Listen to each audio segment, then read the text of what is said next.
Okay, tonight is the first mastermind call for the 12-week year. And basically, I'm just going to go over chapter 1. What I take notes. I take notes every week, every chapter, and I'm going to go over my takeaways, and then everyone else who's on the call go over theirs, and then we're going to kind of go over our goals for the next 12 weeks. And then that's going to be it, because Michelle is the only one on live, which is fine. But I want everybody to listen to the recording and share their takeaways and their goals. So those who aren't on, that's what I would like you guys to do. So I read the first chapter at the beginning of October, because that's how long I've been procrastinating doing this book, because Barbie is the one that suggested it. And I know it's way less than 12 weeks left till the end of the year, but the 12-week year could go from November to the end of January in my mind. So for chapter 1, for me, I think the main thing that popped out to me is that if you could fully tap your potential, what might be different for you? And I know for me, I haven't fully tapped my potential, and that's how I feel. One quote he shared is, if we did the things we are capable of doing, we would literally astound ourselves. And most of us have 2 lives, the lives we live and the lives we are capable of living. So I know I'm not living the life I'm capable of. I need to organize my time better. That's something that I know I need to do. I need to have specific lists for my power hours, which my power hours are basically when my daughter is napping, before she gets up in the morning, and after kids are in bed. Those are my power hour times. And Tuesday is just a little different just because my son's gone, so I have more time. The number one factor holding people back from achieving what they're capable of is not a lack of knowledge, is what he says. Knowledge is only powerful if you use it and if you act on it. So this is something that I'm guilty of all the time. I listen to tons of podcasts. I listen to tons of books on Audible, but I don't take notes. I don't implement any of it. So they say great ideas are worthless unless they are implemented. So literally that sentence itself made me realize that I need to read this book and I need to finish this book. And when I went back and read my notes and read that, I'm like, why did I wait 3 weeks or however long it's been to read this book? Because that's exactly how I feel, that I'm doing all this personal development, but I'm not doing anything with it. Like when I invest in trainings and things, I take notes and I implement, but I should be doing the same thing with personal development because I'm taking the time to do it. Improve your execution by doing what you're already doing. Just do it more steadily. So it's all about consistency. So like this is an example. Last Thursday I was sick. I'm doing the ultimate reset. So last Thursday I was down and out. I couldn't do anything. And then Saturday and Sunday was seriously crazy with confirmation and my daughter's birthday, and I basically didn't do work. So what happened to me without being consistent? Well, I opened up my Teamsy yesterday and I have 185 people that I'm supposed to be following up with. And that's just crazy overwhelming. So I broke it down and I've done a certain amount each part of the day, and that number is slowly going down. But before I would have thought that I need to contact all 200 of those people in one day. And that's crazy. That shows you what consistency is. I'm not consistently following up with my people.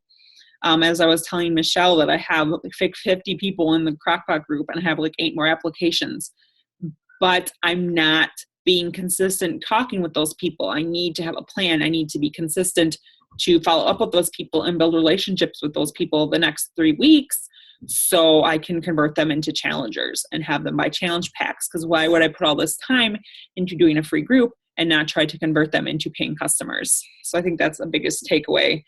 So you can increase your current results to decrease your stress, build confidence, and feel better about yourself. It's what you learn after you know it all that counts. And those are my takeaways from chapter 1. Michelle? Okay, yeah. Let's see, a couple things for me. The quote about the tapping into your potential.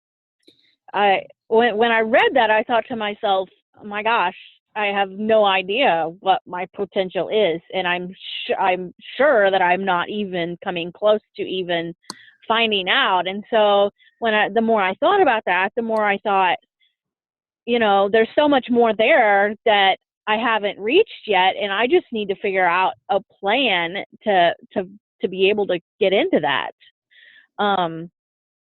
And so, I think this all comes around to having a plan and having a system and being consistent with everything you do, because you build a house one brick at a time, and you can't go in and expect the house to be built in a timely fashion if you put on 2 bricks today, and then next week, well, I'll put on a brick today, and then you don't put on another brick for another 5 days. You'll never get the house built. And so that's kind of the way I looked at it, and kind of an analogy that I use is, you've got to put 1 brick every day, and it all adds up over time. And and I'm really bad about thinking way out, the big, huge, scary goals. And for me, what I've realized is I need to break it down. It's hard for me to comprehend what it takes for me to reach my goal in my business 1 year from now, because it's so big. It's like, I don't know. Yeah, I want a castle built, but where do I start? That seems so big that it's discouraging. And so the whole premise behind breaking it down into 12 weeks is to breaking that goal down so that you can go in steps instead of trying to get there all at once. And so that's, for me, is kind of what I took out of it on the first chapter, especially. So yeah, it was kind of eye-opening, because it made me think about things that I'd never really sat and thought about before. So I'm actually pretty excited to read this book and get into it more. Yeah, I think the funny thing was that the first chapter was like 7 pages, and I think it gave me like 5 aha moments in 7 pages. I know. I'm like, gosh, wow, I'm thinking all of this in the first, like you said, 7 pages. My gosh, I can't wait to see what the rest of the book has to say. I've never, ever had that experience before, ever, where I like read the first chapter of a book and I'm like, this is it. And I mean, things got crazy and the book kind of got pushed aside, but not anymore. Yeah. And then, I think for me, when it comes to goals is, I'd be like, ooh, I need to do this by summit. Oh, I need to do this by end of year. Oh, I need to do this. And that I've realized is super overwhelming. And that's why breaking it up in 12-week goals is huge for me. So for me, like, obviously I haven't read the whole book and I'm not going to put anything down on paper or anything, but in my mind, when I think about goals, all my goals are huge up on my board. It's literally right above my head on the wall. But they're like crazy goals. It's like 5 new coaches a month, Success Club 10 every month, 3-star by end of year, 5-star by June. That's all like crazy things that are like way in the future. And I shouldn't be thinking like that. I should be thinking these are my goals for maybe even just a month. And like, I've always done monthly goals, but then I always felt like I had to make them bigger and farther. And really, I just want to, in November, I just want to sign 2 coaches and hit Success Club 5. And those are like my goals. And I always have an income goal. And my income goal is to be over $1,000 a week consistently, because it doesn't happen. Even with this, doing this as long as I have, it's still not consistent. So I'm really going to work on consistency and to work this business every day, except for Sunday, because Sunday is my day off. To like Saturday, sometimes I just don't feel like doing it and I want to be with my family, but no, I need to at least do a power hour. And I think that's consistency is really where I struggle, and I will listen to podcasts, but I won't read anything, or I won't listen to anything. And feel crappy about myself because I didn't do anything, and I don't cross all the stuff off my list and feel bad about myself. And I need to just, I learned this, I don't remember what podcast I was listening to that I read this, but that you should have 3 goals every day that you need to accomplish. And that's it. And everything else is just filler, just added. Because I'm the person who yesterday, the goal, I'll show you guys. For those that are on video, I know Michelle can't see this, but like I made this list yesterday and like I crossed most of the things off, but then I just looked at it and I like overwhelmed myself. Like the whole entire to-do list thing is full. Like I had to make extra squares, add things that I wanted to do yesterday because I didn't do anything over the weekend. I mean, obviously I didn't do it over the weekend for a reason, and that's probably going to happen other weekends, but instead of like splitting it up throughout the whole week, I like put everything down for yesterday. And just then I didn't want to do anything. And and I got to stop doing that. Like have my list of things I want to do, but then I have 3 things that I circle. Like these are the 3 things that I have to do today. And I'm not going to be done with the day until those 3 things are done. So for me today, it was to cut my follow-up list in half. Well, I did that. It was to fill out a popcorn order for my son for Cub Scouts. I did that. And I still have to do my social team builder training, but it's only 8:00. So I will get it done because that's a half hour. So it will get done. But like those are the 3 things that I wanted to do. And obviously clean eating group stuff or crockpot group stuff is just gets done just because it has to get done. Obviously time's running out. But like I have 3 things that I have to do, and those things are crossed off before I do anything else. I mean, some days are crazy, even with doing this as my full-time gig, and really, I work at the church, but not crazy hours. Sometimes days still get away because there's appointments and the kids are busy, and that's just life. And I've learned that I have to be flexible, that I can't say I'm doing this specific thing and I have to do this. I don't know. That's kind of my goals, is just breaking it down less, like going way above. Like I have to hit Success Club 10 every week. I have to, or every month, I have to make $1,200 a week. No, how would I consistently make $1,000 before I bump my stupid goals up? You know? Right. Because I get overwhelmed. I don't reach goals. I do that too. Just like you guys. Seriously. Yeah.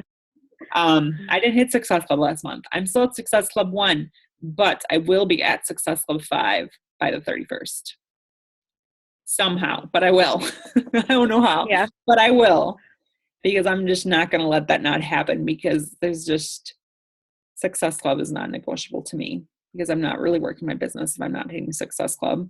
And for those of you guys that have not hit Success Club, you know, that's okay. We just need to work on getting it better. But since I've been a coach for over 6 years, I should be hitting Success Club, is what I'm saying. That's a non-negotiable, and I can't expect you guys to hit Success Club and to recruit if I'm not doing that myself. So I feel like I'm not only letting me down, but I'm letting you guys down. So I'm not going to do that anymore. So what are your goals in your mind, Michelle? Let's see. Honestly, didn't get a chance to like write them down. I didn't write them. But I'm looking at my goals like through the end of January, from now through the end of January.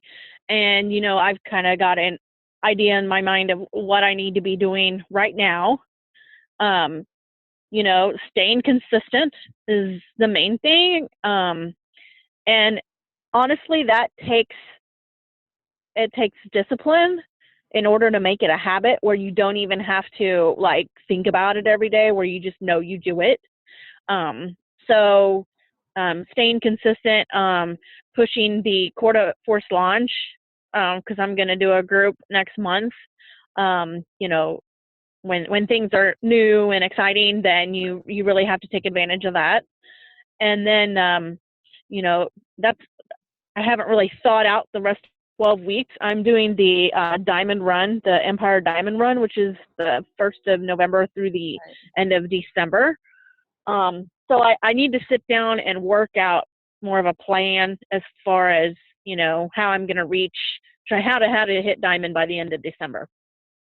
I know so yeah, I need to sit down and do some planning and plan out my 12 weeks, plan out where I want to be in my 12 weeks. Yeah, because the first time I hit Diamond, I did it 100 days. The second time, so in 2014, in April, I was Emerald. I had 3 coaches. One was my husband, one was my mom, and one was Stuart. And those were the only coaches I had. So in 10 weeks, I went from that to 1-star Diamond. So it's possible to go Diamond in 8 weeks because you just need 5 more coaches and 2 Emeralds. Right. And that's doable. That means and I try, you know, thinking of it being, you know, this time of year, it's Thanksgiving coming up and Christmas and all that.